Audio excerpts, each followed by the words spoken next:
Rohingya हटाओ गुणपुर बंचाओ। गत दिन में बांग्लादेश रे होइथिबा गृह युद्ध परवर्ती मुहूर्त में सेही देशर सरकार परिवर्तन सेमानक अभ्यंतरीण विषय होइथिले मध्य हिंदू समाज उपरे से प्रभाव पड़िबा दुर्भाग्य विषय।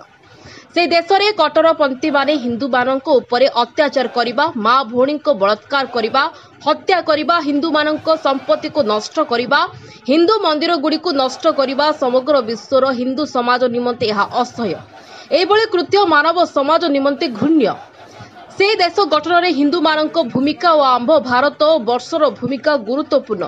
तेणु विश्वर सर्वबृहत गणतंत्र राष्ट्र भावे बांग्लादेश हिंदू मानक सुरक्षा और थैथान निमंते महामहिम राष्ट्रपति भारत सरकार गुणपुर उपखंड आरक्षी अधिकारी हस्तक्षेप करने को गुणपुर हिंदू जागरण मंच तरफ स्मारक पत्र प्रदान करागला एवं गुणपुर में बसवास करुथिबा रोहिंग्या मानक चिन्हट कर गुणपुर सहर विताड़ित कराजाऊ बोली गुणपुर आरक्षी अधिकारी को अनुरोध करागला।